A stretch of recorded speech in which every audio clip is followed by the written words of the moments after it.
Hello दोस्तों, एक बार फिर से आपका स्वागत करता हूं मैं माजिद द नेशन इरा के साथ। तो जैसा कि मैंने आपको पिछली वीडियो में दिखाया है कि पूरे भारतवर्ष में किसानों का आंदोलन चल रहा है कृषि बिल को लेकर। लेकिन ये आंदोलन चल तो रहा है, लेकिन अभी पर्टिकुलर बहुत से लोगों को इसकी जानकारी नहीं है आखिर ये बिल है क्या। तो उसी बिल को प्रॉपर डिटेल में लेके आज मैं आपके सामने आया हूँ। तो हमारी केंद्र सरकार ने तीन बिल अभी पारित किए थे, जो 17 सितंबर 20 को पारित किए गए। उसमें पहला बिल है कृषक उपज व्यापार कानून 2020 और दूसरा बिल है कृषक कीमत आश्वासन और कृषि सेवा का करार कानून 2020 और तीसरा बिल है आवश्यक वस्तु संशोधन 2020। इनमें दो बिल, जो पहला और दूसरा है, वो सितंबर 17 को पारित हुए थे और एक जो तीसरा बिल है आवश्यक वस्तु संशोधन, वो 15 सितंबर को लागू हुआ था या पारित हुआ था। अब इसमें पहला बिल है कृषक उपज व्यापार और वाणिज्य कानून 2020। ये बिल क्या है? ये बिल ये है किसानों और व्यापारियों को राज्य की एपीएमसी यानी कि एग्रीकल्चर प्रोड्यूस मार्केट कमेटी की रजिस्टर्ड मंडियों से बाहर फसल बेचने की आज़ादी है। यानी कि जितने भी राज्य में मंडियां हैं वो सभी मंडियां हमारी जो है एपीएमसी से रजिस्टर होती हैं, तो उनसे बाहर फसल बेचने की अनुमति दे दी गई है। किसान कहीं भी फसल बेच सकता है उन मंडियों के बाहर। फसल को एक राज्य से दूसरे राज्य में बिना किसी रोक टोक के बेचा जा सकता है। इसमें इलेक्ट्रॉनिक व्यापार के लिए एक सुविधाजनक ढांचा मुहैया कराने की बात कही गई है। तो ये तो है कानून। अब विपक्ष पार्टी और विपक्ष में जो किसान आंदोलन कर रहे हैं उनका क्या मानना है? राज्य और राजस्व का नुकसान होगा, मंडियों से जो एक टैक्स मिलता है उसका नुकसान होगा। एपीएमसी जितनी भी मंडियां हैं उनके बाहर अगर फसल बिकेगी तो मंडियों को एक जो चार्ज मिलता है वो नहीं मिलेगा। कृषि व्यापार अगर मंडियों से बाहर चला जाएगा तो मंडियों के अंदर जो एजेंट बैठे हैं, जिन्हें हम आड़तिया बोलते हैं हमारे यहाँ पे, उनका फिर क्या होगा? धीरे धीरे एमएसपी मूल्य, न्यूनतम मूल्य समर्थन मूल्य, एमएसपी का मतलब है न्यूनतम समर्थन मूल्य, फसल खरीद बंद कर दी जाएगी। फिर उसके अकॉर्डिंग फसल नहीं खरीदी जाएगी। मंडियों में व्यापार बंद होने के बाद मंडी के ढांचे की तरह बने ई नेम जैसी इलेक्ट्रॉनिक प्रणाली का भी आखिर क्या होगा, यह किसानों का मानना है। अब हम आते हैं दूसरे कानून पर। दूसरा कानून है कृषक कीमत आश्वासन कृषि सेवा करार कानून, यानी कि कॉन्ट्रैक्ट फार्मिंग। इसके अकॉर्डिंग क्या है? इसका अकॉर्डिंग यह है जो 2 हेक्टेयर से पाँच हेक्टेयर से नीचे जो किसान हैं वो कॉन्ट्रैक्ट करेंगे किसी भी कंपनी से, प्राइवेट कंपनी से, फसल बोने से पहले कॉन्ट्रैक्ट कर लेंगे कि जो है आप कोई भी फसल बो, उसका एक मूल्य यानी कि 2000 रुपये क्विंटल है, आप फसल को उगाओ, काट के फिर हमें दे दो, हम 2000 रुपये क्विंटल देंगे। ये जो है ये बिल में दिया गया है। किसानों को गुणवत्ता वाले बीज मिलेंगे, फसल बीमा की सुविधा उपलब्ध कराई जाएगी। किसान मध्यस्थ को दरकिनार करके, यानी कि जो बिचौलिया थे बीच में, उन सबको दरकिनार करके डायरेक्ट अपना सामान बाजार में बेच सकेगा। इस कॉन्ट्रैक्ट फार्मिंग के अकॉर्डिंग ये है। लेकिन विपक्ष और किसानों का क्या मानना है? कॉन्ट्रैक्ट फार्मिंग के दौरान खरीद फरोख्त चर्चा करने में प्रॉब्लम होगी। छोटे किसानों की भीड़ से शायद पार्टी लेने वाली जो है सौदा ना करे, क्योंकि जो प्राइवेट पार्टी होगी, बड़ी पार्टी होगी, लेकिन वो छोटा किसान से सौदा करना पसंद नहीं करेगी। इसकी वजह से छोटे किसानों को बिना किसी प्राइस के उन्हें अपना सामान बड़ी कंपनियों को बेचना पड़ेगा।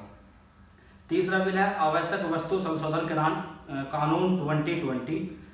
इसमें क्या है? इसके तहत यह है कि अनाज, दलहन, तिलहन, खाद, तेल, प्याज और आलू जो आवश्यक वस्तुएं हैं उन सभी का जो है सिर्फ युद्ध जैसी असाधारण परिस्थितियों को छोड़कर, कभी कभी देश में युद्ध हो जाते हैं, उन परिस्थितियों को छोड़कर कोई भी प्राइवेट पार्टी उसका प्रॉपर तरीके से भंडार कर सकती है, उस पर कोई रोक टोक नहीं होगी। कृषि इंफ्रास्ट्रक्चर पर निवेश बढ़ेगा, कोल्ड स्टोर और फूड सप्लाई चेन की आधुनिकीकरण होगा। कि यह किसी सामान के मूल्य की स्थिरता लाने में किसानों और उपभोक्ताओं दोनों में मदद करेगा। इसमें विपक्ष और किसानों का तर्क क्या है? वो ये है कि अगर कोई भी पार्टी या कोई भी कंपनी किसी सामान को भंडार करेगी तो एक तरीके से जो छोटे किसान हैं वो अपना सामान बेच देंगे और वो बड़ी पार्टी भंडार कर लेगी। उसके बाद वही सामान हाई फाई रेट में मार्केट में बेचा जाएगा। बड़ी कंपनियों को किसी फसल को अधिक भंडार करने की क्षमता होगी। इसका अर्थ यह होगा कि फिर वह कंपनियां किसानों का दाम तय करने पर मजबूर करेंगी। विरोध के और भी बहुत सारे कारण हैं। हमारे टीम ने एक एक किसान देवेंद्र शर्मा के मुताबिक किसानों की चिंता जायज़ है। किसानों को अगर बाजार से अच्छा दाम मिल रहा होता तो फिर वो बाहर क्यों जाते। किसानों को एमएसपी नहीं मिलती है, उन्हें वो कम दाम पर बेचने को मजबूर हो जाते हैं। बाजार के लिए यह कानून कैसा है। एक किसान कहते हैं कि अगर दो राज्यों के बीच व्यापार को बढ़ावा देने के प्रावधान पर देवेंद्र किसान कहते हैं कि 86% छोटे किसान हैं जो एक जिले से दूसरे जिले तक नहीं जा पाते, वो इंसान दूसरे राज्य तक अपनी फसल को लेकर कैसे जा पाएगा। कानून के मुताबिक इससे किसान नई तकनीक से जुड़ पाएंगे। 5 एकड़ से कम जमीन वाले किसान को कॉन्ट्रैक्ट से फायदा मिलेगा। कानून के मुताबिक देवेंद्र कहता है कि इस प्रावधान से किसान अपनी ही जमीन पर मजदूर हो जाएगा। कॉन्ट्रैक्ट फॉर अगर ये जो एक कानून है कॉन्ट्रैक्ट फार्मिंग, उसके अकॉर्डिंग अगर वो कॉन्ट्रैक्ट कर लगा इस तरह से मजदूरी वाला ही काम वो खेत में करेगा। इसी के साथ साथ हम एक हरकेश सिंह किसान से बात की है।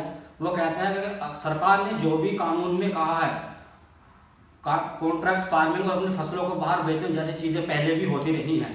किसान अब कॉन्ट्रैक्ट फार्मिंग करता है तो कोई विवाद होने पर सिर्फ वो एसडीएम के पास जा सकता है। इस कानून के अकॉर्डिंग अगर कोई विवाद होता है पार्टी और किसान के बीच में, वो केवल एसडीएम के पास जा सकता है, जबकि ये पहले यह नियम था कि वो कोर्ट में जा सकता था। इस तरीके से तो पाबंदी लगाई गई है किसान पर कि सरकार किसानों को बांध रही है, कारपोरेट कंपनियों को खुला छूट दे रही है। उन्हें अब किसी फसल की खरीद के लिए लाइसेंस की जरूरत नहीं है।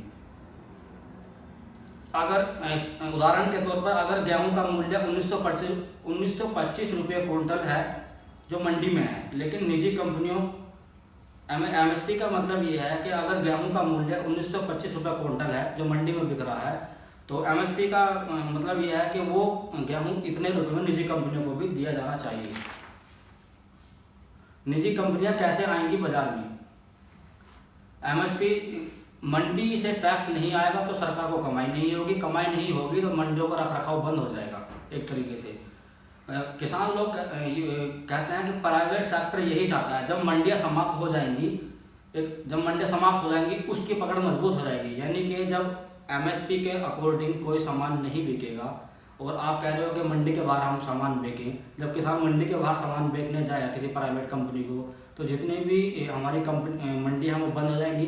बंद होने के बाद फिर प्राइवेट कंपनियां अपने तरीके से अपने रेट से किसानों का हर एक सामान लेगी।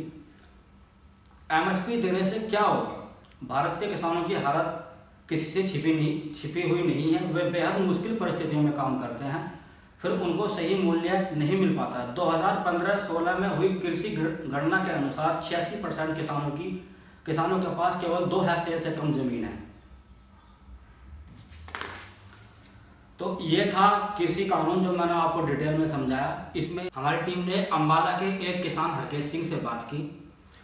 हरकेश सिंह का कहना है कि कॉन्ट्रैक्ट फार्मिंग के अकॉर्डिंग अगर किसान और कॉर्पोरेट कंपनी के बीच में कोई विवाद होता है तो वो केवल एसडीएम के पास जा सकता है, लेकिन पहले ऐसा था कि वो कोर्ट में जा सकता है। तो इसे जो सरकार जो किसानों के ये 3 बिल लाई है, इसमें आपकी क्या राय है। क्या सरकार ने किसानों के लिए सही किया है या फिर गलत किया है, या फिर किसान आंदोलन सही कर रहे हैं या गलत कर रहे हैं। कृपया करके कमेंट में आप हमें राय दीजिए। अगर आपका कोई मुद्दा है तो वो मुद्दा हम तक पहुंचाइए, हम आपकी आवाज़ जनता तक पहुंचाएंगे। अगर वीडियो अच्छी लगी हो तो वीडियो को लाइक कीजिए, शेयर कीजिए, सब्सक्राइब कीजिए। जैसे मैंने आपको अभी बताया कि अपनी राय कमेंट में दीजिए। अपना प्यार हमारे साथ बनाए रखिए। मैं आपका साथी Majid the nation Iran news पर अपने सहयोगी सादिक और समीर के साथ बना रहूँगा।